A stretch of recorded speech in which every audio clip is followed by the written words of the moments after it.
Salam alaikum, Azul Filaoun. Bonsoir. Abdelhamid Mehri, un homme d'exception qui a traversé l'histoire du mouvement national, la guerre de libération et l'Algérie post-indépendance avec une rectitude morale, une éthique hors du commun. Lui qui avait l'Algérie chevillée au corps, dont le sens patriotique avait été forgé durant le mouvement national et qui avait un rêve, l'unité maghrébine, rêve inachevé. Lui qui avait participé activement dans la délégation du FLN à la réunion de Tanger aux côtés de Farhat Abbas et de Abdelhafid Boussouf. Dirigeant discret, sobre, humble, aux convictions bien ancrées. Il forçait le respect grâce à son sens inné du compromis. Il était l'un des rares dirigeants du mouvement national qui était un homme de projet plus qu'un homme de pouvoir et d'ambition. La présidence qu'il a eu à exercer au sein du FLN en est l'illustre expression de son sens aigu, de sa sagesse et son militantisme au service de l'Algérie. Un personnage historique de premier plan. Il a su prendre ses responsabilités au moment où le pays vivait dans la violence, s'émancipant avec beaucoup de courage et de détermination de la tutelle des généraux janvieristes. En effet, il fut l'un des artisans et principaux acteurs du contrat de Rome aux côtés des deux chefs historiques du FLN, M. Aït Ahmed et Ben Bella.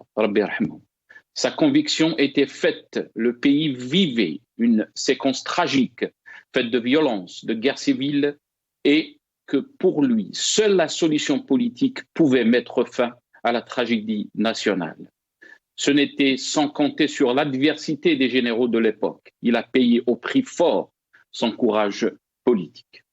L'Algérie a enfanté des hommes de conviction, de l'Arbi Ben Mhidi à Didouche Mourad, de Abban à Lotfi, de Hussein Aït Ahmed à Ben Bella, de Karim à Ziroud. Abdelhamid Mehri en faisait partie, tout comme beaucoup d'autres. Il disait « Nous sommes à l'ère de la médiocrité et la médiocrité a ses hommes. Les voix des opportunistes sont celles qui s'élèvent le plus haut, qu'il s'agisse des campagnes de glorification ou celles de dénigrement, disait Abdelhamid Mehri. Chaque génération confie à celle qui la succède la mission de maintenir la résistance pour que triomphe la liberté.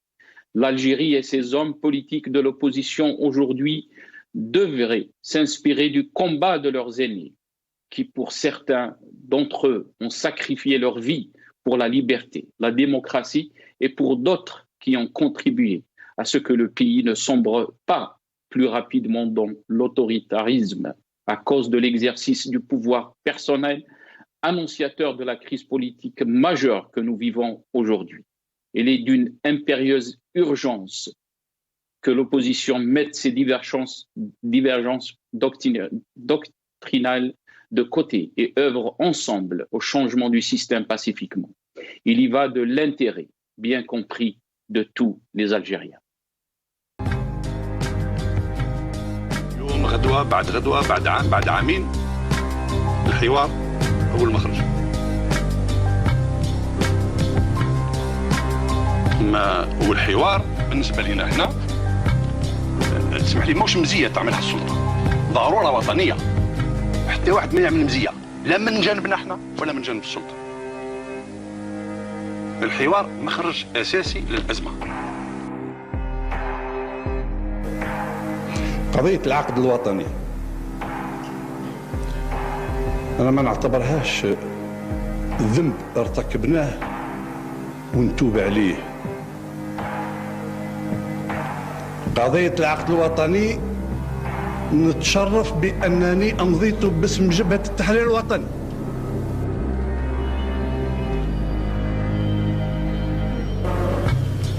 رئيس الجمهورية ترشح مستقل، ماهيش مهمة جبهة التحرير الوطني باش تعطي له قاعدة اجتماعية. أرجو أن لا أكون قد أطلت، وأستميحكم إذا بدر مني ما يفهم أنه إساءة لبعض الإخوان. شكرا. تقديري الخاص أن هذا الحكم على ما فيه من سلبيات وإيجابيات وصل إلى مداه وإلى حدوده وأصبح عديم الفعالية حتى وإن استمر فإنه عاجز عن حل مشاكل الجزائر وعن تحديات المستقبل. الموضوع الجوهري العام وهو نظام الحكم ككل ومدى استجابته لمطلب الثورة الجزائرية في بناء دولة ديمقراطية واجتماعية في إطار المبادئ الإسلامية. التعابير كلها تعني بأننا نريد التغيير. من يعبر بمطالبة بجمهورية ثانية أو بتغيير الرئيس أو بالإتيان بطقم آخر هو تعبير مختلف، لكن يشير إلى مطلب واحد، هو مطلب ضرورة تغيير نظام الحكم بعد تجربة 50 سنة، وهو مدة كافية لبحث الأمر. Mais le système dans son ensemble est, à mon avis, à changer d'une façon démocratique et pacifique pour faire face aux défis. Mehri, l'homme de paix et de tous les combats, c'est le titre de notre émission ce soir. Et pour en parler, j'ai le plaisir d'accueillir dans cette émission Adel Djebbar, observateur politique depuis le Canada via Skype. C'est Adel Djebbar, marhaba bik, bonsoir. Merci pour l'invitation. Bienvenue à vos invités sur le plateau. Un grand bonjour très respectueux à notre peuple en Algérie et à l'étranger. Merci à vous, Adel Djebbar. On aura aussi M. Abdelrahman Belayat, cadre du FLN, qui sera avec nous aussi dans cette émission. Mohamed Khelfaoui, analyste sécuritaire, qui sera avec nous depuis Alger via Skype. Et Hassan Mouali, journaliste, qui sera avec nous depuis Alger aussi. Je vais commencer, Adel Djebbar, cette émission avec vous. Merci encore une fois d'avoir accepté l'invitation. On revient donc 9 ans après la disparition de Abdelhamid Mehri, Rabbi Rahmou. Un combat politique, un parcours, si on peut dire, très positif, surtout à la fin de sa vie. Et il était pour la paix, il était pour le dialogue, il était pour une Algérie nouvelle. C'est un homme qui avait une vision, si on peut dire, pour l'Algérie. Adel Djebbar, quel est votre sentiment par rapport donc à Abdelhamid Mehri, Rabbi Rahmou?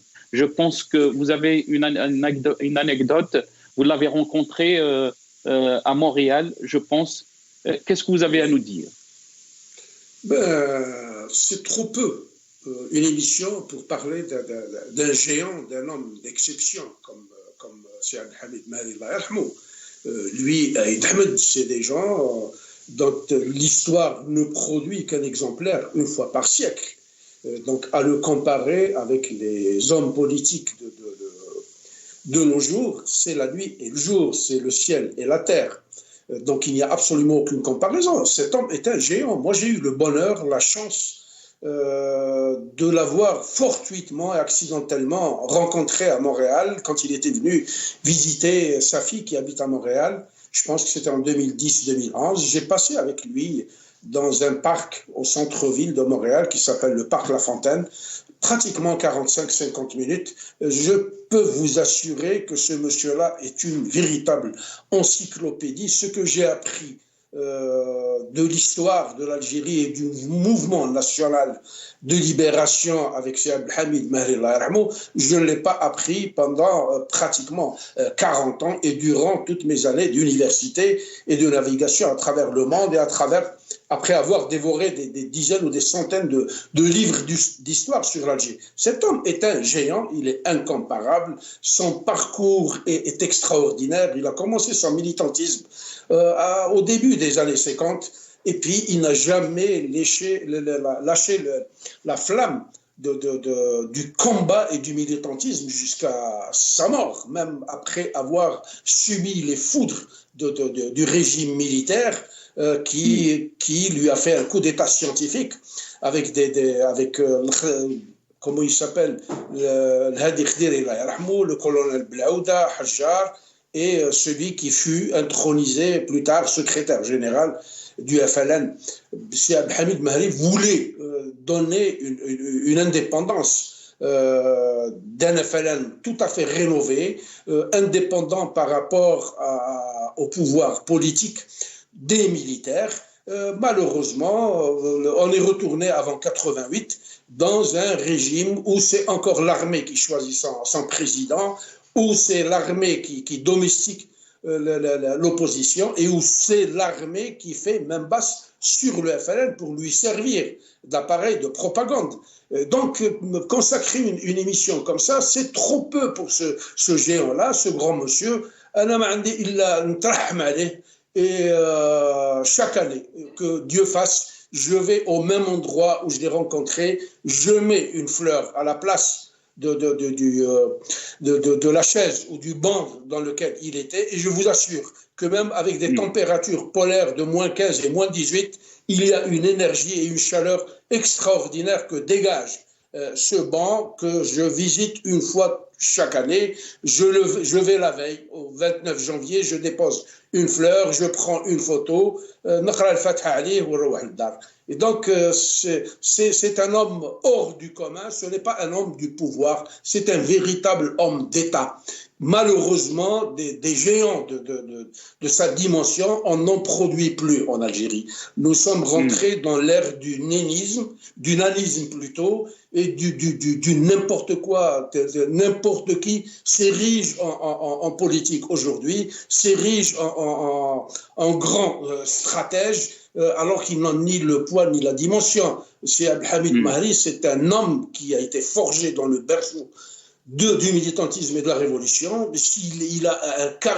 Il avait un charisme extraordinaire, et il avait aussi un leadership extraordinaire, pas basé sur le carré, c'est quelqu'un qui vous subjuguait et qui vous faisait rentrer dans sa dimension propre par l'argument politique. Donc c'est ça, Abdelhamid Mahri, et c'est ce que je retiens de cet homme et d'un autre géant aussi que nous avons perdu, c'est Hussein Aït Ahmed Allah yarhamou. Il a fait quelques déclarations, Adel Jabbar, où il disait: nous sommes à l'ère de la médiocrité, et la médiocrité a ses hommes. Pourquoi pensez-vous qu'il a fait ce genre de déclaration? Parce qu'il y avait un énorme décalage dans sa manière à lui de faire et de pratiquer la politique. Je vous dis, lui, il avait une vision, c'est un homme d'État. Ce n'est pas un homme de pouvoir, c'est un véritable homme d'État. L'Algérie a perdu une chance historique d'avoir un homme de cette dimension-là pour présider à ses destinées. Si Abdelhamid Mahri avait été chef de l'État ou président de la République, nous n'en serions pas là. Le FLN n'aurait pas été à la traîne pour avoir des petits voyous du type Ammar Saadani ou celui qui est sorti de prison, etc. Regardez le niveau lamentable auquel est arrivé ce parti-là, alors qu'il y avait des cadres de très haut niveau, des militants, des patriotes, des nationalistes. Mais malheureusement, ils ont été mis sous les pieds de la pire raclure de l'espèce humaine qui s'est accaparé ce parti-là et qui l'a transformé en véritable foutoir où les affaires, la corruption, la soumission et les intrigues de bas étage prévalaient pour se positionner et soutenir un régime totalement illégitime. Du temps de Mahri, on voulait rénover ce FLN-là. Hamrouche a tenté aussi de faire sortir le FLN dans le cadre de ce qu'il appelait j'ai oublié le terme, un FLN rénové, mais même Hamrouche a eu une attitude que je trouve un peu opaque par rapport à la position il était très critique vis-à-vis du pouvoir, mais il était aussi critique vis-à-vis de Abdelhamid Mahri, dont il trouvait la position assez radicale et assez rigide vis-à-vis du système. Donc, Mehri, c'est une dimension. Voilà. Bon, on ne peut pas comparer. En football, vous avez Maradona, vous ne pouvez pas avoir un deuxième. Il faut attendre 50 ou 60 ou 80 ans. والرب سبحانه في الملك نتاعو dans le génie تاع ربي سبحانه خلقنا احنا يعني كمناجم. Il y a des hommes qui sont, nous sommes des minéraux. Il y a un minéral de diamant, il y a un minéral de plomb et il y a un minéral de houille ou de rien du tout. Et donc, on ne peut pas comparer l'incomparable. Et dans ce type d'exemple-là, je dirais aussi que Rabbi Khalqna Asnaf, il y a l'homme qui est capable de traverser le fleuve tout seul, qui est autonome, indépendant, qui a ses forces et qui n'a besoin de personne. Il y a le faible qui a besoin que quelqu'un l'aide à traverser le fleuve au risque de se noyer. Et il y a l'homme fort. Abdelhamid Mehri était parmi les hommes forts qui peut traverser le fleuve et qui peut ramener 10 hommes faibles sur son dos et traverser en toute quiétude et en toute paix et en toute sécurité le fleuve. Donc, c'est Abdelhamid Mehri, Allah yarhamou salih, ce n'est pas quelqu'un qu'on peut cerner comme ça en 2 minutes, 5 minutes ou une émission de télévision. Il en faut beaucoup. Oui. Ceux qu'il lui reprochait, qu'il était l'homme du système, ça veut dire qu'il était au sein de l'FLN, un cadre du FLN. Bien sûr, il a essayé de prendre l'FLN dans une autre direction après l'ouverture politique, après 89. Il avait des positions qui étaient très différentes. Qu'est-ce que vous avez à dire pour ceux qui lui reprochent qu'il était l'homme du système avant? C'est Abdelhamid Mehri n'a jamais été l'homme du système, c'est l'homme de l'Algérie. C'est un militant de l'Algérie. Ceux qui lui font ce reproche-là assez tardif, moi je les renvoie à la lecture de son parcours révolutionnaire. Abdelhamid Mehri, du temps où il était membre du comité central et membre de la délégation extérieure du FLN, il a concocté, il a pondu un projet qu'on appelle le projet Mehri, qui s'opposait au projet de Gaulle. Ce qu'on reproche en réalité à Abdelhamid Mehri, c'est sa vision, c'est sa dimension politique. C'est un homme de paix. C'est un homme qui a eu un courage extraordinaire pour aller à Saint-Égidio, se réunir avec d'authentiques Algériens et faire une proposition de paix pour arrêter et cesser toutes les effusions de sang qui ont été provoquées par le coup d'État militaire des généraux. Donc le seul reproche qu'on lui fasse, c'est cela. Il ne voulait pas la paix parce que ce n'est pas des gens de paix. Donc ils lui en voulaient pratiquement à mort. Un coup d'État par le haut, parce que les cadres du FLN, lors d'une session, ils l'ont applaudi pendant un quart d'heure. Ça veut dire qu'il avait une véritable aura et il avait un immense respect auprès des cadres du FLN. Puis ils l'ont dégommé comme ça, qu'ils l'ont zigouillé comme des bandits, comme des malfrats, et puis ils lui ont fait subir des pires persécutions. Moi, je me rappelle d'une anecdote où sa femme était malade, il a été obligé de vendre sa voiture, de se faire prêter de l'argent pour aller la soigner en France. Je me rappelle aussi que cet homme exceptionnel, on lui a enlevé son passeport diplomatique alors qu'il était ambassadeur, il était ministre. Le passeport, ils ne veulent pas avoir des gens de cette dimension-là, ils ne veulent pas avoir des nationalistes, ils ne veulent pas avoir des révolutionnaires. Lyon, qui تشوف انت نظام كيما يخون واحد كيما السي الخضر بورقا الله يرحمه ويوسع عليه يخونوا comment elle s'appelle, notre icône nationale qui est encore en vie, يقول لك يخينا ويخونوا الناس, etc. Je n'en reviens pas, c'est le retour du bâton et c'est pratiquement les anti-patriotes qui sont au pouvoir dans ce pays-là. Restez avec nous. Oui. Restez avec nous. Oui, je termine avec ça. Pourquoi il ne s'oppose-t-il pas à la France quand la France a refusé de demander le pardon et la repentance pour tous les crimes qu'elle n'a jamais cessé de commettre depuis 1830 jusqu'à ce jour? Mais ils sont là pour dire on lui reproche. Vous n'avez rien à lui reprocher. Cet homme c'est du 24 carats. Restez avec nous, Adel Djebbar, je reviendrai à vous.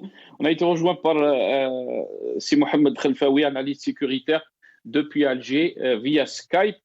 Si Mohamed Khelfaoui, merci d'avoir accepté l'invitation. Massa al-Nour, marhaba bik. مساء الخير على كل من يتدخل وكل من يتابع. يعطيك الصحة. مرحبا بك سي محمد Khelfaoui. Aujourd'hui, si Mohamed, on parle de Abdelhamid Mehri, Rabbi Rahmou, donc 9 ans après sa disparition. Comment peut-on qualifier ce personnage historique, bien sûr, avec tous ses combats? Beaucoup disaient de lui que c'était un homme de paix. Quel est votre sentiment, Mohamed Khelfaoui? بسم الله. فيما يخص pour ce qui concerne سي Abdelhamid Mehri, c'est un homme connu, غني عن التعريف, connu depuis au moins la naissance du PPA MTLD, où il était membre du comité central. Son parcours très connu, son humilité, son intelligence, ses visions sont connues. Il a occupé plusieurs postes de secrétaire d'État au niveau de, je crois, l'éducation, ensuite ministre de l'information, etc. Enfin, on n'a pas besoin de rappeler tout ça. C'est Abdelhamid Mehri, il a été mis donc au poste de SG du FLN. Et donc, pour ce qui concerne la personne en elle-même, on ne peut qu'admirer le personnage sur tous les plans, moral, akhlaqiyan, travail, dévouement. Ça, personne n'a à redire sur la question. Bon, maintenant, que s'est-il passé? Je ne veux pas rentrer dans l'émotionnel. Moi aussi, je l'ai connu pour l'avoir rencontré à l'école avec d'autres amis. Je l'ai rencontré, je l'ai entendu. C'est l'homme politique, très intellectuel, avec sa vision, je le répète, avec sa vision. Maintenant, avec sa vision, un homme qui avait une vision politique, une vision pour le pays. Oui, absolument. C'est-à-dire que lorsque Chadli l'a désigné à la tête du FLN, c'était au moment où le président entamait ou se lançait dans les réformes. Bon, il y avait beaucoup de problèmes au sein du FLN et il l'a mis. Je me rappelle un de ses collègues l'a surnommé le pompier, pour éteindre le feu. Et il est parti dans ça jusqu'à l'événement de Sant'Egidio, où sa déclaration, il me semble, sa déclaration ou son intention, je ne sais plus, de mettre le FLN dans l'opposition. Il me semble que c'était comme ça. Et là, je crois que le FLN n'ayant jamais été un parti, et d'ailleurs, à chaque fois, il ne vote pas son secrétaire général, on le lui désigne, jusqu'à maintenant. On le lui désigne, et donc c'était beaucoup plus un appareil qui devait et qui doit, jusqu'à maintenant, accompagner le pouvoir né depuis, on va dire depuis le coup d'État du 19 juin 1965 jusqu'à ce jour. C'est un appareil qui gère tout ce qui est association, etc., à l'échelle nationale. Et là, le faire d'un appareil un élément d'opposition, je crois que ça ne concordait pas avec la vision de la politique et voire même l'objet d'existence du FLN. C'est comme ça, à mon avis. Est-ce qu'on lui reprochait de donner donc un sens qui était différent au parti du FLN, ou ses positions qui étaient donc pour la paix, pour le dialogue avec différents partis politiques, pour essayer de trouver une solution politique à la crise que vivait ce temps-là notre pays, donc les années 90, l'arrêt du processus électoral. Est-ce que vous pensez que c'était parce qu'il a pris le FLN et il lui a donné une autre direction que celle qu'il avait, ou sa position politique à lui, qui était très très forte, il était pour le dialogue, il était pour la paix. Qu'est-ce que vous en pensez, Mohamed Khelfaoui? Je pense que chaque personne en Algérie était responsable et maître de son avis, de ses positions, de ses choix. Cependant, pour Seyed Abdelhamid Mahri, rahimahullah, je crois qu'en se présentant au titre du FLN, je crois que là où les choses ont coincé, c'est-à-dire que ça ne pouvait pas aller dans ce sens. Et d'où donc son éviction du FLN. Le reste, il a continué à mener son combat, son militantisme pour l'Algérie, pas pour des personnes ni pour un système, mais pour le pays. Et sa vision, que tout le monde, enfin que la plupart des gens appréciaient, n'était pas en adéquation avec l'orientation du système. Elle n'était pas appréciée par le système. Appréciée ou pas, elle n'était pas dans le sillage. Et donc, non acceptée, quoi. Est-ce que vous pensez qu'on lui a fait payer sa position, surtout par rapport au contrat de Rome? Oui, mais ça c'est classique. C'est-à-dire, si vous n'êtes pas avec nous, vous vous éloignez, on vous éloigne s'il le faut. Ou bien vous êtes avec nous, vous défendez une politique, ou bien vous n'êtes pas avec nous, et dans ce cas-là, prenez votre envol à titre individuel. Je crois que le raisonnement est là. Si vous êtes dans un parti et que vous partagez les options d'un parti, que vous suivez la ligne directrice de ce parti, vous êtes toujours intégré. Le jour où vous vous opposez à ça, évidemment, le parti lui-même vous demande de trouver le parti qui vous convient. Je crois qu'il y a une logique. Maintenant, elle est bonne, pas bonne, c'est autre chose. Mais on l'a traité, c'est Mohamed Khelfaoui, on l'a traité de traître, de tous les noms, alors que c'était quelqu'un qui a dévoué sa vie pour le pays. Il s'est sacrifié, un ancien moudjahid, son combat politique, ses positions. Est-ce que vous pensez qu'on est toujours dans la même logique? Quand Adel Jabbar parlait aussi de l'Akhdar Bourga'a, comment on l'a traité durant donc le Hirak? Oui, j'ai dit, dire que Seyed Abdelhamid Mahri est un traître, franchement, déjà, c'est lourd pour faire sortir ce qualificatif faux d'ailleurs. Un homme qui a voué sa vie au combat pour l'Algérie libre, on ne peut pas dire que c'est un traître.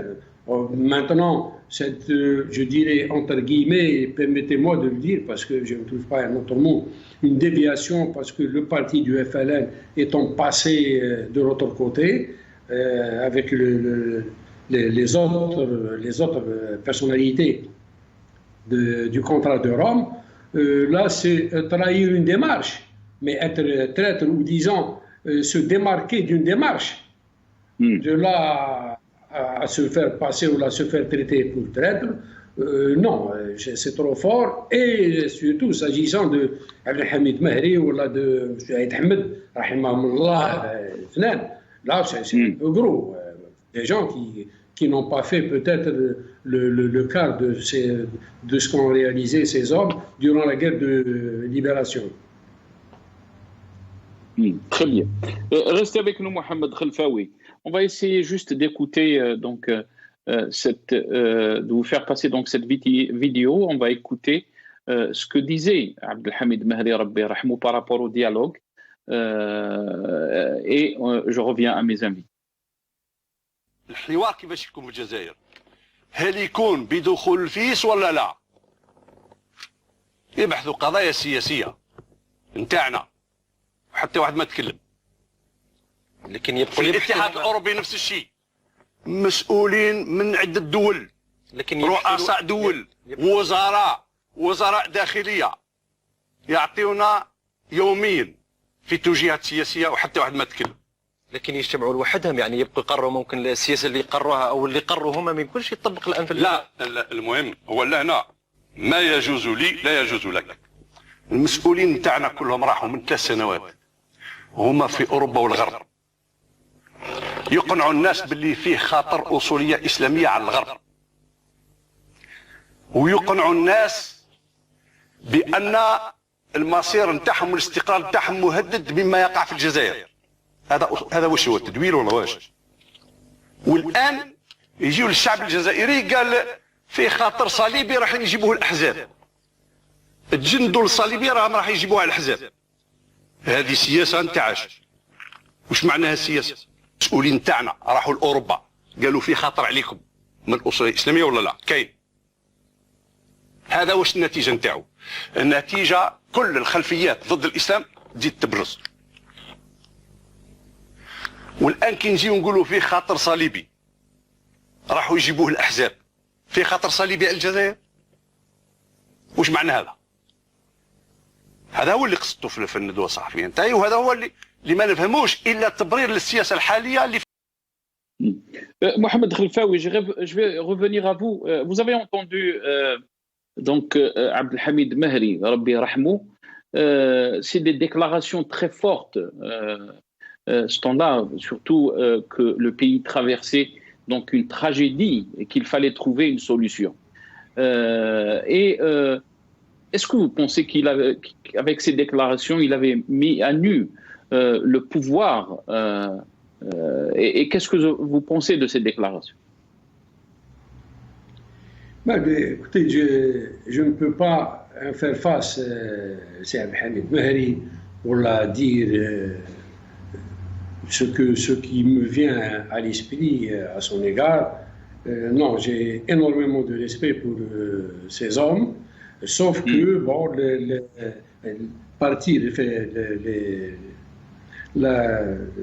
le résultat de la rencontre de Sant'Egidio que j'ai lu, ça fait pas longtemps, que j'ai relu, donc ça fait pas longtemps.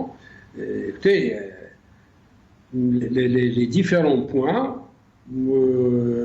qui étaient exposés excluaient par exemple le pouvoir qui était donc aux commandes, alors que toute discussion devait se faire avec lui. Ça a été rejeté. Je me rappelle l'expression du porte-parole de la présidence, globalement rejeté globalement et dans le détail. Bon, maintenant, ce que vient de dire c'est Mehri, des révélations qu'il vient de dire, ça concerne donc ces gens-là qui avaient trouvé comme processus ou comme plan d'action pour faire face à ce qui se passait en Algérie. Là, ça engage ces personnes-là. À l'époque, je n'ai pas su ça. Je viens de l'apprendre. C'est la première fois que j'entends cette déclaration, très forte, comme vous dites, dangereuse même. Mais bon, c'était un temps. Vous voyez, si on veut revenir à cette époque pour mettre dans le contexte toutes les choses, je pense que au moment où ils étaient, ces grands personnages de l'histoire de libération de notre pays, je n'ai pas vu, par exemple, la déclaration, la condamnation des actes terroristes, ou l'explosion de l'aéroport d'Alger, ou l'explosion du bus sur l'avenue d'Idouche Mourad, Merouch, l'avenue Merouch, et autres crimes, il faut le dire, des assassinats, des véhicules piégés, des enfants qui partent en l'air sous les éclats. Bon.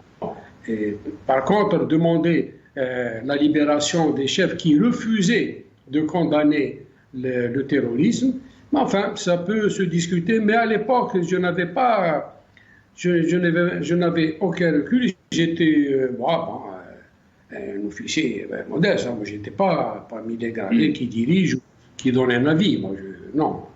Donc, il m'est difficile de me mettre en porte-à-faux vis-à-vis de cet homme envers lequel j'ai énormément de respect et que je croisais de temps en temps à Hédra. Je le saluais le matin aussi. Mais s'il l'a dit, ce que je ne peux pas démentir. D'abord parce que je ne sais pas, et ensuite, ce n'est pas un homme qui dit n'importe quoi. Et surtout que ce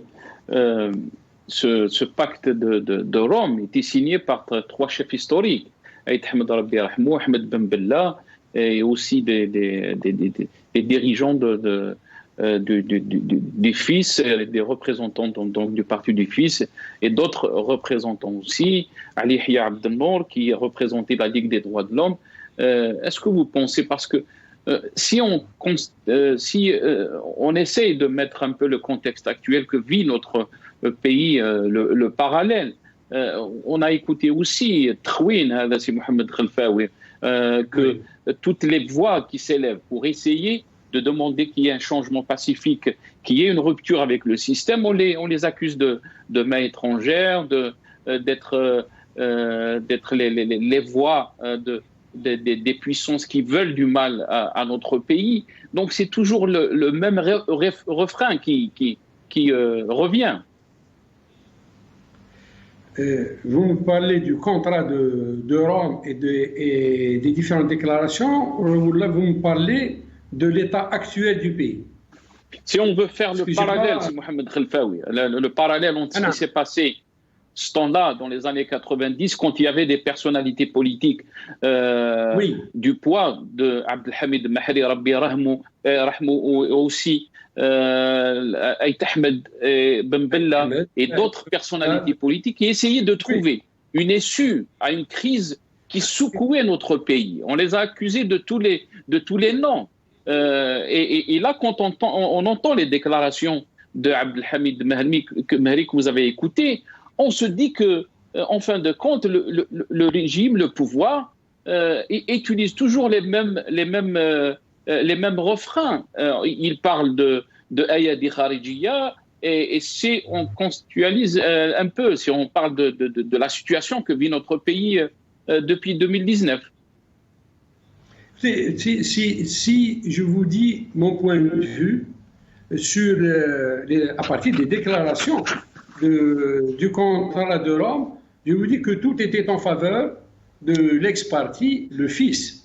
Mais personne, c'est-à-dire on n'a pas trouvé un petit paragraphe qui aurait condamné d'abord, avant l'arrêt du processus électoral, les activités de certains groupes de Bouyali ou des lieutenants de Bouyali, tels que Miliani, etc., avant l'arrêt du processus électoral, celui-là. Donc, et tout le monde le sait, même le savait. Ensuite, on vient, lorsqu'il y a l'arrêt, il faut redémarrer à travers un dialogue prôné par ces personnalités. Vous savez, dans les personnalités, nous avons 2 chefs de l'organisation spéciale. Ahmed Ben Bella et Ahmed, ce n'est pas rien, ça. Nous avons le comité central du PPNTLD, Hamid Mahri, rahimahullah. Oui, mais il y a aussi autre chose. Avec qui on va discuter? Lorsque j'ai lu ce papier, et si vous voulez, on peut le lire, il n'y a aucune place pour ceux qui sont au pouvoir. Donc, on vient, on fait ceci, on fait cela, et aucun mot sur les autres. Moi, encore une fois, je n'étais pas en situation ni en position pour dire un avis ou recevoir au moins ce qui se fait. Donc j'étais très loin de ça. J'étais encore jeune là-bas. Et il y a 30 ans, j'étais encore jeune pour ce qui se passait dans notre pays. Aujourd'hui, nous l'avons vu. Malheureusement, évidemment, il y a des choses qui sont très positives parce que au final, en dehors de toute arrière-pensée politique, le Hirak, désigné d'ailleurs par le président lui-même actuel, El-Moubarak, cherchait un autre espace, une autre forme pour dialoguer et trouver le mode commun pour construire l'avenir commun. Et ça, c'est quelque chose de noble, c'est-à-dire partir sur des élections honnêtes, choisir les hommes, dialoguer et avancer avec le pays. Oui, c'est extraordinaire. J'y adhère à l'idée. Donc, ce qui était arrivé juste avant, malheureusement, ça a été toujours la continuité du processus. Et là, ça nous a laissé là où nous sommes. Maintenant que le pays est assez fragilisé, et le pays, n'oubliez pas ce qui s'est passé aux frontières ouest, ce qui se passe au sud avec l'arrivée des pays du Golfe qui ont mis à feu et à sang l'Irak, la Syrie, la Libye. N'oubliez pas la visite des faucons qui sont venus là, mais qui ont atterri pour nous dire je sais quoi, et sont repartis. Tout ça demande et nous incite, nous invite à méditer pour ne pas perdre d'abord notre pays. Bon, par rapport à ce qui s'est passé, moi je vous dis, peut-être que si les choses s'étaient passées de manière paisible et impliquant l'ensemble des acteurs et des décideurs, je pense qu'on aurait peut-être évité beaucoup de dégâts, on va dire, pour simplifier. Très bien. Restez avec nous, Mohamed Khelfaoui. On va donner la parole à Adel Djebbar, espérons que Hassan Mouali va nous joindre juste après. Adel Djebbar, si on revient un peu donc sur les années 90, bien sûr, Abdelhamid Mehri avait prôné pour une issue de sortie de crise que frappait notre pays. Il prônait donc le dialogue. Il avait signé ce pacte de Rome et malheureusement, il avait payé très cher par rapport à cette position. Je voudrais d'abord rectifier quelque chose, parce que moi, je suis un adepte de la vérité et je ne veux pas la cacher. Si Abdelhamid Mehri n'a pas été éjecté par le parti FLN. Il a été éjecté par les décideurs qui avaient le pouvoir et qui ont encore le pouvoir aujourd'hui. Vous savez comment que ça se passe en Algérie. Il ne faut pas être naïf ou se cacher le soleil avec un tamis, comme on le dit. Il suffit d'un coup de téléphone pour dire « faites, exécutez », ils le font. Et donc le coup d'envoi a été donné par les décideurs de l'époque, c'est-à-dire les gens qui avaient le pouvoir en main, Zaroual et les généraux putschistes. Et c'est comme ça qu'il a été liquidé. Il a été liquidé d'abord par rapport à la ligne novatrice qui voulait être une ligne tout à fait libre du parti. Il ne voulait plus être inféodé, pouvoir, pardon. Il ne voulait plus que le parti FLN soit inféodé ou soit un moulin qui remplit de l'eau pour le pouvoir. Il l'avait répété vis-à-vis de Bouteflika. Il avait dit, le monsieur se présente comme candidat libre, je ne vois pas pourquoi, moi je vais lui dérouler le tapis et je vais mettre à sa disposition le FLN. Le deuxième grand reproche qu'on lui a fait, c'est qu'Abdelhamid Brahimi, qui était un fin politique, c'est un homme d'État, comme je vous le dis, mais aussi un homme de paix. Si Mohamed Khelfaoui semble un peu réservé ou confus sur le contenu du contrat de Rome, il s'avère que le contrat de Rome, que j'ai lu, que j'ai parcouru, que j'ai encore en tête, qui a été concocté par la société civile ou les représentants légaux de la société civile, c'est-à-dire les trois grands chefs du nationalisme algérien et d'autres partis qui étaient avec eux. Donc, c'est la société civile qui avait fait des propositions. Que disait ce contrat de Rome? Ce contrat de Rome disait essentiellement, nous revenons à la déclaration du 1er novembre, donc restauration de l'État algérien, souverain et démocratique dans le cadre des principes de l'islam. Ça ne dérange personne. Au contraire, ça suscite l'adhésion de 99% des Algériens. Rejet de la violence pour accéder au pouvoir. Je ne vois pas en quoi ça dérangerait le pouvoir, puisque le contrat de Rome stipule que la violence est totalement écartée. Même celui à Tanalium, elle dérange le pouvoir. Parce que ce pouvoir est violent de nature. Il ne sait faire que de la violence et il oublie qu'il se fait violence à lui-même. Le rejet de toute dictature et le droit du peuple à disposer de ses institutions élues. En quoi ça dérange un pouvoir, sauf s'il est dictatorial, illégitime, illégal, illicite comme celui d'aujourd'hui. Le respect de l'alternance politique. Donc je ne vois pas en quoi on fait le procès de Abdelhamid Bahri ou du FIS ou du FFS ou du MDA de l'époque, puisque tous les signataires du contrat de Rome disaient spécifiquement l'alternance politique de façon tout à fait démocratique, issue du suffrage universel. N'importe qui peut adhérer à ça. Il disait aussi respect de la légitimité populaire. Les institutions librement élues par le peuple ne peuvent être remises en cause par la violence. Donc c'est ce qui se passe. Ils sont violents. On est sorti le 22 février pacifiquement. Oui, ils ne veulent pas lâcher le pouvoir. Ils exécutent. Et ils pratiquent et ils ne font que la violence. Il disait aussi la primauté de la loi légitime, c'est-à-dire qu'il n'y a que la loi, pas la loi de la mitraillette, pas la loi du plus fort, pas la loi des barbeaux qui s'applique de force. Et on le voit aujourd'hui, c'est la loi du plus fort, c'est une véritable jungle. La garantie des lois fondamentales individuelles et collectives que sont la race, le sexe, la confession et la langue, et la consécration du multipartisme. Qui n'adhère pas à ça? Tout le monde, à moins d'être un adepte de la dictature. Et le clou qui a été enfoncé dans le cercueil du régime militaire, c'est ça, la non-implication de l'armée dans les affaires politiques. Le retour à ses attributions constitutionnelles de sauvegarde de l'unité et de l'indivisibilité du territoire. Donc c'est ça qui a fait très mal au régime militaire.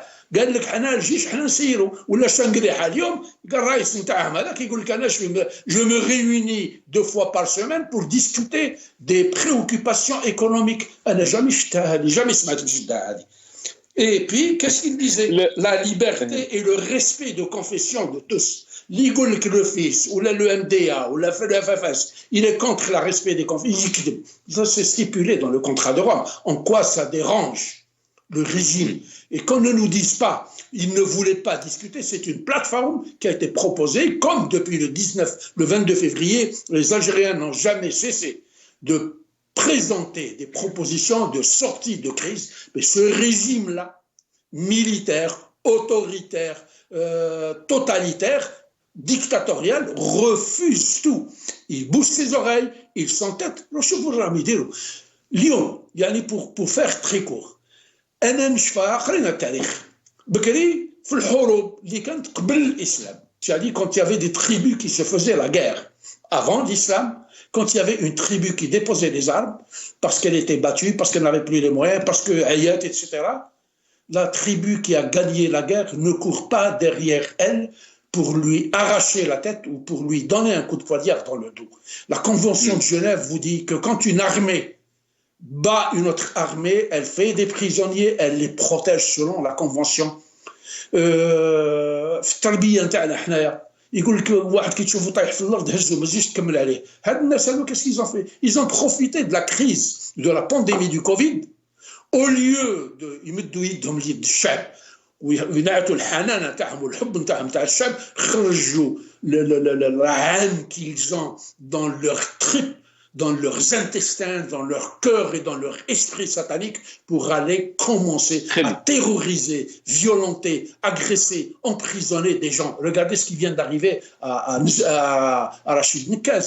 C'est un Algérien comme tout le monde, il a le droit d'avoir des opinions politiques. Vous n'êtes pas d'accord, vous n'êtes pas d'accord. On va essayer de contextualiser par rapport à la situation que vit notre pays. Mais quand Abdelhamid Mehri déclarait l'armée a eu raison une fois, elle pense qu'elle a raison chaque fois. Qu'est-ce qu'il voulait dire par là? Et aussi, il avait déclaré les voix des opportunistes sont celles qui s'élèvent le plus haut, qu'il s'agisse des campagnes de glorification ou celles de dénigrement Est-ce que on peut dire par rapport à cette dernière déclaration qu'elle est un peu d'actualité, Adel Jabbar? Chouf, personne n'est contre l'armée, il faut que ça soit clair. Le JICH, je suis un ancien officier de l'armée. Si Mohamed Khelfaoui est un ancien officier de l'armée. Tous les Algériens, sans pratiquement aucune exception, ont fait leur service national. Ils ont servi avec amour leur armée. Je me rappelle, quand j'avais 25 ans, j'étais en première ligne. Puis ça ne m'a pas outre mesure dérangé, je servais mon pays. Donc, qu'on cesse de nous casser les pieds avec cette histoire, vous attaquez JICH. JICH Tachad. Il est issu du front du peuple. Nous sommes contre une oligarchie militaire prédatrice dont les généraux, tout le monde connaît leur parcours et leur histoire. اللي هو في الحبس واللي هارب فرنسا واللي كان هارب في الإسبان. Et ça continue. La Bérésina est en train de continuer avec des vieillards qui ne nous ont appris que les règlements de compte de bas étage, comme les petits voyous de Palerme ou de Naples. Ils n'ont même pas la dimension d'être des grands mafiosos. C'est des moins que rien qui sont là, qui sont protégés par des bodyguards, par des gorilles armés jusqu'aux dents, mais le jour où ils cessent d'avoir leur voiture blindée et leurs gorilles pour les protéger, ils deviennent comme des poules. Et on les a vus quand ils ont été arrêtés par un de leurs acolytes qui est devenu leur ennemi. En l'occurrence, Gaïd Saleh. Lui-même est en train de subir celui qui était l'Azrin Kal Mukhabarat, Wassini Bouazza, etc. Ou la Kidjaja, il ne représente. Je n'ai jamais vu. Il y a les juges qui m'ont dit, ou la Qiyada. عسكري كيما هكذا خاطر السياسيه ما عندها حتى سياسه يعني دير منكر وتقهر وتكره الشعب نتاعها كيما هاد الناس هادو جو نو لي جامي في هنايا البلاد اللي عايش فيها هنا الكلب نعيطوا له مسيو لو شيا il a un statut le code comment dirais-je le code législatif a été modifié pour que le chien soit considéré comme un être avec tout le respect qu'on lui doit. Restez avec nous, restez avec nous. Je reviendrai à vous. Restez avec nous. Okay. Mohamed Khelfaoui, qu'est-ce qu'il voulait dire, Abdelhamid Mahri, quand il avait déclaré l'armée a eu raison une fois, elle pense qu'elle a raison chaque fois. Quelle lecture peut-on faire de cette déclaration? Bon, venant d'un homme politique, moi je dirais que c'est une invitation à l'armée d'ouvrir un dialogue, de s'écouter politique et militaire. Je ne dirais pas plus. C'est un langage d'un homme politique, très avec insinuation et les mots peut-être choisis, peut-être dits comme ça sur un certain état d'âme. Bon, mais sinon, il l'avait dit, il l'avait proposé, il avait écrit même avant de mourir la lettre ouverte au président. Il y a eu réponse à sa lettre, enfin réponse partielle à sa lettre.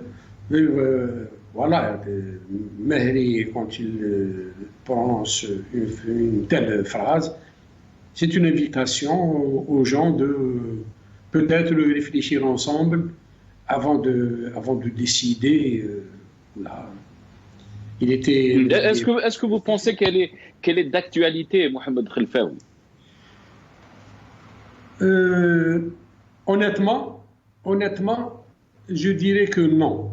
Je dirais non, parce qu'il faut attendre un petit peu et voir. Nous sommes l'Algérie depuis une année. Le premier homme, le premier responsable n'a pas encore montré ou entamé ce qui est attendu.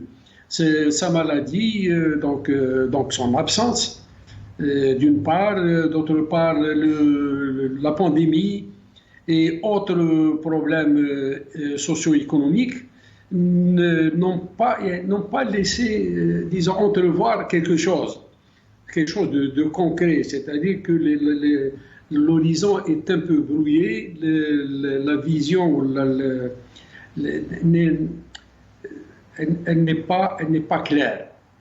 Pourquoi? Parce que, comme si on est en panne, on est en train de régler une pièce d'un moteur avant de redémarrer. Il faut dire que, et j'insiste sur cette question, et vous comprendrez pourquoi, ça c'est aussi mon profil. Les choses qui se passent ici et là, les déclarations, la partie ouest, les provocations, je vous renvoie tous ceux qui nous entendent, je vous renvoie vous en particulier, et mon ami au Canada, revoir que ça vous donnera peut-être une idée comment s'est faite l'unité italienne, comment s'est faite l'unité allemande, et d'autres cas aussi. Peut-être vous allez ressentir ce que je ressens. Parce que là, il y a... Bon, oui. تفضل سي محمد. Terminez votre. Il y a à méditer une situation particulièrement dangereuse et qui demande sagesse et réflexion, mais surtout des initiatives, beaucoup d'activités, beaucoup d'initiatives pour intégrer et passer, à mon humble avis, passer à une autre Algérie, passer à une autre forme de gouvernance. Et ça, c'est la société, c'est le temps qu'il exige. Rien n'est statique, rien n'est immuable. Tout est en évolution permanente, y compris la menace. Elle est diversifiée, elle est mondialisée. Et c'est pour cela que moi, je considère que l'espoir de voir les choses s'accélérer est permis. Je me permets ça, je suis optimiste, j'ai confiance. Quand vous dites, Mohamed Khalfaoui, j'ai confiance. Quand vous dites que vous avez confiance en l'élite politique, le peuple ou le régime, parce que là vous avez parlé de dialogue, on est en train de parler d'Abdelhamid Mehri, Rabbi Rahmou, lui qui essayait donc de prôner ce dialogue avec le régime et différentes partis politiques, mais malheureusement il n'a pas été écouté. Et là, presque, on parle de 26 ans après le pacte de Rome, on est toujours, malheureusement, l'Algérie vit toujours une crise politique. On peut parler aussi de multiples crises, pas seulement politiques, mais la majeure, elle est politique. Comment peut-on contextualiser ce que nous vivons maintenant, Mohamed Khalfaoui, et les demandes de dialogue, les demandes d'ouverture, les demandes d'un nouveau mode de gouvernance, la rupture avec le système autoritaire dont parlait Adel Djebbar? Là, la parole est à moi ou la... Oui, elle est à vous. Je vous la donne, Mohamed. Elle est à vous, la parole. On a parlé de Saïd Hamid Mehri, ce géant du mouvement national. Saïd Hamid Mehri appartenait à cette génération qui nous a libérés. Il a fait partie de cette génération qui a dirigé le pays jusqu'à donc sa mise en retrait, jusqu'à ce qu'il soit remercié d'une manière ou d'une autre, aussi bien lui que le président Chadli. Donc aujourd'hui, quand je parle de cette génération qui a vu les aînés, qui a vu les aînés faire, qui a tiré ses leçons, qui a appris dans des écoles, qui a géré, qui a commandé aussi, et qui a vécu au sein de la société algérienne, dans toutes ses souffrances, depuis les années 60 jusqu'à maintenant, même les souffrances au quotidien, je parle, n'est-ce pas? Le reste, nous avons partagé ce qu'on devait partager pour que l'Algérie s'en sorte. Nous sommes toujours là pour partager ce qu'il faut partager pour que l'Algérie s'en sorte une deuxième fois. Je parle de cette génération qui a appris de ses aînés, qui a une idée, qui a vu, avec son esprit critique, qu'est-ce qui peut continuer, comment ça peut continuer ou comment ça peut se transformer graduellement. Comment on peut passer d'une étape à une autre jusqu'à ce qu'on arrive à ce que le peuple souhaite largement, clairement, exprimé et de manière pacifique et par le mouvement populaire du 22 février. Oui, mais c'est dans ce sens que je dis.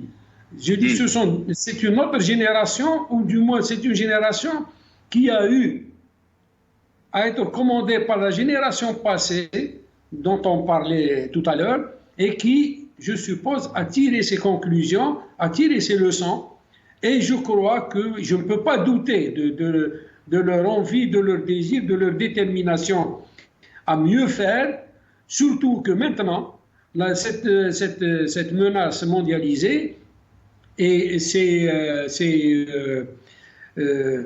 actes que maintenant c'est devenu des actes que nous vivons tous les jours, que nous suivons à travers les médias et à travers les visites, là, ça interpelle tout le monde et ça interpelle tout un chacun même, et nous, y compris nous qui parlons ici, pour souhaiter qu'on fasse vite pour pouvoir contrer ou là juguler ou là se prémunir de toute manipulation extérieure. Je ne suis pas dans le complotisme, non.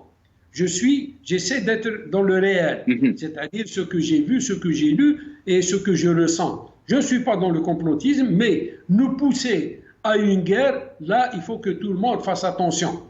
Nous pousser à une guerre aura ses conséquences. On n'a pas peur de celle-là, de cette guerre-là, mais on n'en a pas besoin. Nul n'a besoin. Tout le monde arabe, toutes les républiques arabes sont mises à feu et à sang. Mais qui c'est qui pousse c'est Mohamed Khelfaoui, qui c'est qui pousse l'Algérie à la guerre? Shkoun? Qui pousse l'Algérie à la guerre? Vous êtes en train de dire que nous pousser à la guerre. Qui c'est qui pousse notre pays à la guerre? Parce que lorsque vous posez 2 ou 3 questions comme ça qui sont dans ma tête, est-ce normal que le problème malien dure pendant 50 ans? Est-ce que c'est normal? Est-ce qu'il est normal que nos frères ou le roi du Maroc provoque l'Algérie depuis 63, depuis la guerre des sables? Des provocations incessantes à travers la drogue qu'ils nous envoient, à travers des déclarations, des insultes, et j'en passe. Ils comptent sur qui? Ils comptent sur ceux qui... Ils comptent sur certains arrières. Voyez-vous, lorsque vous voyez le pays qui n'arrive pas à s'en sortir malgré toutes les capacités humaines qui sont très importantes, et nous avons nos hommes, nos jeunes qui sont là pour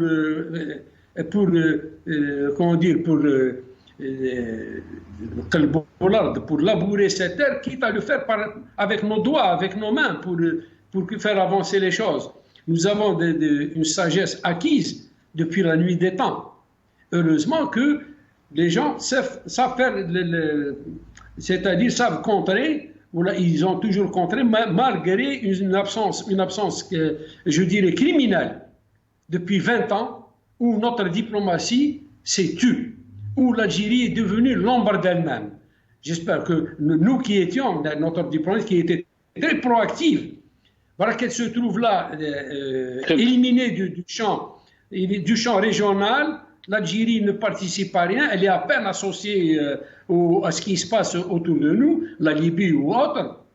Tout ça est à méditer, je dis, et tout ça mérite réflexion. Ceci étant, parmi les solutions, c'est d'aller vers l'appel du peuple, d'aller vers l'appel de cette jeunesse. Bon, on peut pas y aller du jour au lendemain, nous devenons ceci ou cela. Il y a une feuille de route où là, il y a un plan d'action, mais il faut qu'il soit visible pour que tout le monde ait Oula reprend cette confiance en ces gens-là venus après la guerre de libération, qui ont énormément appris de leurs aînés, de nos aînés, qui ont appris dans l'école algérienne, qui ont appris à commander des jeunes Algériens, qui ont appris à gérer l'argent et les jeunes Algériens, c'est-à-dire les jeunes fonctionnaires qui étaient autour d'eux, etc. C'est une autre génération et qui a quand même qui a de la matière entre les mains.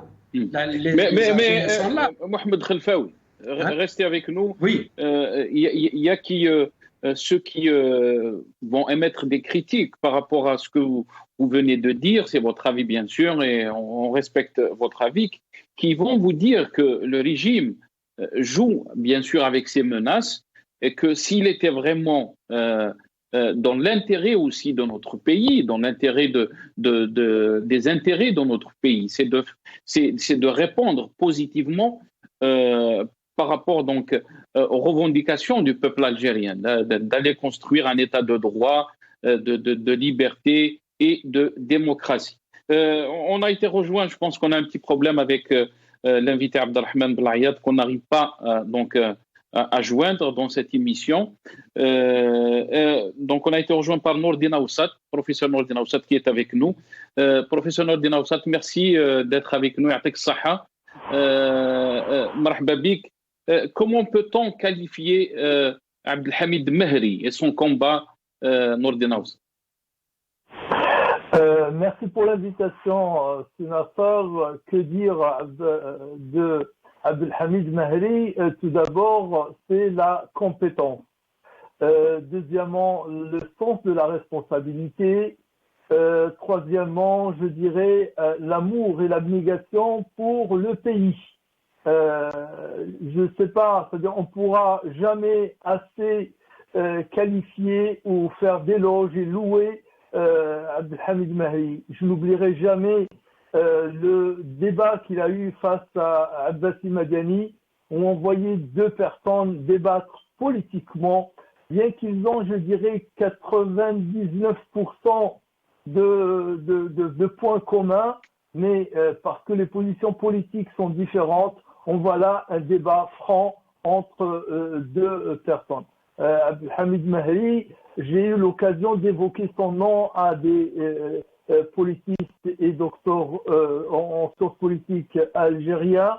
Dès que tu cites son nom, le visage de la personne il change, il se détend. Hein, d'accord. Dès que tu Abdelhamid Mehri être rédacteur en chef d'un journal à l'époque où il l'était, c'est-à-dire pendant la guerre de libération, montre bien que nous sommes là dans une autre dimension. Allah yarhamou bi rahmatihi al-wasi'a. Et aussi, il y a des choses à évoquer qui font mal. Le mal que le régime lui a fait, c'est-à-dire que l'a privé des aides qu'il accordait aux autres et que je pense que c'était son épouse qui était malade et qu'il a dû vendre des biens à lui pour pouvoir couvrir les frais de soins de son épouse. Abdelhamid Mehri, je viens d'entendre à l'instant que Sénateur, j'ai invité Abdelrahman Belayat qu'on voit sur la photo derrière lui, c'est autre chose. Abdelhamid Mehri, je pense que voilà. Abdelhamid Mehri, je ne sais pas quoi dire que du bien de cet homme qui laisse tout Algérien, quel que soit son bord, quel que soit, je dirais, ses idées politiques, que être admiratif devant son parcours, devant ce qu'il a fait. D'ailleurs, c'était parce que Abdelhamid Mehri était aux commandes du FLN à son époque que le pouvoir était obligé de créer un autre parti, en l'occurrence le RND, parce qu'il ne pouvait rien faire, il ne pouvait pas instrumentaliser le FLN. Très bien. Restez avec nous, Nourdine Aoussat. Adel Djebbar, comment peut-on contextualiser donc le combat d'Abdelhamid Mehri, Rabbi Rahmou? J'ai dit dans mon intro que chaque génération confie à celle qui la succède la mission de maintenir la résistance pour que triomphe la liberté. Comment peut-on qualifier donc cette nouvelle génération, cette jeunesse qui s'est soulevé en 2019, février 2019, donc pour essayer de bâtir donc cet état état de droit, état de liberté. Comment peut-on faire le parallèle entre différentes générations et ces personnages qui ont marqué l'histoire de notre pays? Moi, je pense que la jeunesse d'aujourd'hui et le peuple qui est sorti le 22 février 2019 s'inscrit en droite ligne dans la philosophie politique de Cheikh Abdelhamid Mahri, Allah yarhamou. Je vais revenir un petit peu sur ce que disait Cheikh Abdelhamid Mahri dans une déclaration quand il a été interviewé par ce jeune journaliste. Il disait que est-ce que c'est le peuple algérien qui le demandait en 96? Non, c'est le pouvoir politique de l'époque, donc la dictature militaire de l'époque, qui faisait peur aux Américains, aux Français, aux puissances occidentales pour leur dire vous devez nous aider. Parce que rappelez-vous que l'Algérie était sous embargo. À l'époque, on ne voulait plus lui vendre les armes, ils étaient en train de les supplier pour leur dire aidez-nous, sinon, à contenir les fondamentalistes, les intégristes, entre guillemets, et les assassins et les terroristes, sinon on va les lâcher, ils vont venir chez vous. Et on a vu comment ils ont organisé des attentats en France, etc., pour faire peur à la France et la faire rejoindre le giron. En 2019, quand la révolution a été lancée dans la rue, le pouvoir, qu'a-t-il fait? Il a envoyé ses pigeons voyageurs, les 3 mercenaires, la Mamra, puis Brahimi, puis le vieillard qui a squatté l'État, Ben Saleh. Ils sont partis quémander l'aide de l'Occident et de la Russie. Est-ce que c'est le peuple algérien qui a été demandé l'aide? Le peuple algérien est boycotté par toutes les puissances, aussi bien occidentales que chinoises, que russes, parce que l'Algérie est un véritable gâteau qui est en train d'être offert gracieusement, gratuitement, par les généraux qui ont le pouvoir pour être maintenus en poste. Je comprends la réserve de ces Khelfaoui. J'aurais probablement adopté le même profil parce qu'il y a beaucoup de risques à dire des vérités en Algérie. Quand on parle de vieilles générations qui ont transmis, qui ont géré, vous avez vu, ils ont dilapidé 1000 milliards de dollars. Cette vieillerie, cette génération de vieillards, dans comme une pièce d'archéologie qui a 89 ans aujourd'hui, est en train de squatter le Sénat. Ce monsieur-là est au pouvoir depuis 62. Il ne veut pas partir. De quel transfert de responsabilité étant en train de parler? Si Mohamed Khelfaoui parlait de l'union et de la paix, on ne peut pas faire la paix avec des généraux qui ont la mitraillette en main. On fait la paix quand nous allons créer, quand l'Algérie fera naître un Mandela, un Abdelhamid Mahri, des gens de cette dimension qui sont capables d'avoir du leadership. Comme je vous le disais, le leadership ne s'apprend pas. Aujourd'hui, le général algérien a un comportement de caporal. Et vous avez des caporaux qui ont des comportements de généraux.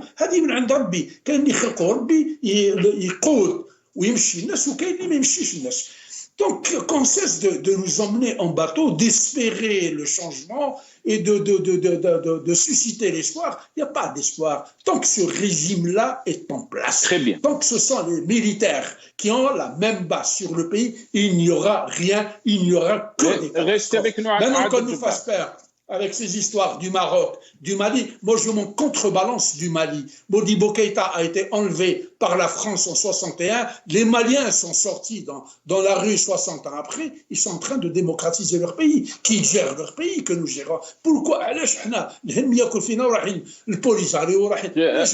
nous, Adel Djebbar. Il ne me reste pas beaucoup de temps. Je vais donner la parole à Mohamed Khelfaoui. Mohamed Khelfaoui, vous avez entendu Adel Djebbar. Qu'est-ce que vous en pensez? Vous avez dressé donc un bilan par rapport aux risques sécuritaires que risque notre pays, mais aussi la question qui se pose, qui c'est qui nous a mis dans cette situation? Et pourquoi donc on ne veut pas répondre positivement par rapport donc aux revendications du peuple algérien? Que faire maintenant? Mohamed Khelfaoui, très rapidement. D'abord, pour dire que mon ami ici, Jabbar, on ne peut pas considérer un pays dans son unicité, dans sa singularité. Il est entouré, il fait partie de ce monde. Il ne peut pas avancer ou reculer ou stagner tout seul comme ça. Il y a des forces de part et d'autre. Et le Mali, je ne peux pas dire que je m'en fous du Mali, non. Le Mali est un pays voisin, frontalier. Le passé, au contraire, me pousse à l'adopter, à le défendre. Il faut se rappeler la position du Mali lorsque la position du Mali vis-à-vis de l'OCRS, l'organisation communautaire. Mais Mohamed Khelfaoui, je vous coupe la parole. Allah yan'am alayk. Si on reste un peu par rapport à ce que risque notre pays, loin du Mali, loin des pays voisins, on vit des soucis, on vit des problèmes, on vit des crises. Comment peut-on s'en sortir? Comment peut-on s'en sortir à l'échelle intérieure? Si on veut être fort à l'intérieur pour faire face donc à tous ces défis. Oui, pour être fort, il faut un front intérieur très fort. Pour qu'il soit très fort, il faut un état de droit où chaque citoyen reconnaît ses droits et soit serein, soit rassuré de son existence, de son avenir, donc avec une justice indépendante, etc. Bon, tout ça est connu. Moi, j'ai dit, je le redis, que ces choses-là ne peuvent pas venir ex nihilo ou là d'un jour à l'autre. C'est-à-dire, oui, nous défendons, nous appelons, nous sommes tous d'accord pour que le peuple algérien soit uni autour d'un pouvoir, c'est-à-dire d'un État qui garantit les libertés et la justice. Là, c'est OK. Personne n'a à le dire dans ça. Oui, nous militons tous pour ça, nous souhaitons tout ça pour que l'Algérie soit forte, pour que le peuple, pour que la masse entière ne soit pas manipulable, etc., etc. Redonner vie, redonner espoir, donner une certaine légitimité à ce pouvoir qui a fait naître de son sein les monstres que nous avons vus, que nous connaissons maintenant, qui sont dans les tribunaux et d'autres qui sont encore cachés. Il a donné de son sein des monstres aux Algériens qui ont dirigé le pays pendant 20 ans. Là, tout le monde le sait, et y compris ces gens-là qui sont en haut lieu. Très bien. Ils le savent, nous le savons tous, et nous soutiendrons tout le temps la lutte contre ces monstres qui ont mis le pays à genoux. Mais, Inch'Allah, avec notre force de cette jeunesse qui est sortie le 22 février, nous remettons notre pays sur pied. Il faut faire confiance en cette jeunesse. Merci. Et j'ai envie de redire qu'il faut faire confiance jusqu'à ce que les choses s'avèrent autres à ce qui va se passer. Malheureusement, nous avons eu une période regrettable qui, avec pandémie, un président un peu fatigué ou malade, ou je sais, etc. Et donc, nous n'avons pas vu venir la crème de ce que nous attendons, ou au moins la ligne directrice qui ouvre espoir. Qui ouvre espoir, très bien. Merci à vous, Mohamed Khelfaoui. Parce qu'il ne me reste pas beaucoup de temps, très rapidement. Nordina Oussat, on s'excuse, on vous presse un peu à la fin de cette émission, mais il ne reste pas beaucoup de temps. Le mot de la fin, s'il vous plaît. Est-ce que vous pensez qu'il y a encore espoir avec ce régime face à la situation que vit notre pays? Très rapidement. Très rapidement. 2-3 minutes, combien? 1 minute 30, c'est Nordine. On s'excuse, on aurait aimé vous donner plus de temps. Je dirais, je m'inscris totalement au faux par rapport à ce que vient de dire Khelfaoui. Il n'y a rien à attendre. Il n'y a vraiment rien à attendre de ce système. Il a trop personnalisé les monstres, c'est des personnes. Non, il n'y a pas que des monstres. Il y a un système qui est une monstruosité. Il y a un système politique qui est une monstruosité et qui fait naître tous ces monstres-là. Donc, il faut changer le système. Il n'y a rien à attendre. Il faut changer le système. Il porte en lui de façon intrinsèque les germes de la crise politique qui ne va que perdurer en Algérie. Donc il faut changer le système et on ne peut pas faire du neuf avec du vieux. Einstein, il terminerait par ça et dit c'est de la folie que de faire toujours les mêmes choses et d'attendre un autre résultat. Donc ce système-là, tel qu'il a toujours fonctionné, il faut qu'il parte et qu'il donne et qu'il redonne la légitimité et la souveraineté au peuple, et le peuple est ceux qui va élire réellement, ils vont, Inch'Allah, relever le pays et le remettre sur le rail et sur le chemin que Mahri et les gens de sa trempe avaient institué depuis très longtemps. Voilà. Merci. Merci à vous, Nourdine Aoussat. Merci beaucoup pour donc cette intervention. Merci à Mohamed Khelfaoui, analyste sécuritaire qui était avec nous depuis Alger. Mohamed Khelfaoui. Merci à Adel Djebbar, observateur politique qui était avec nous depuis le Canada. On s'excuse, on n'a pas pu avoir Abdelrahman Belayat, cadre du FLN, qui avait donné donc son accord pour participer à cette émission. On n'a pas aussi pu joindre Hassan Wali, journaliste qui devait donc participer à cette émission. Et je vous retrouve dans d'autres émissions, Inch'Allah. Bqaw ala khair.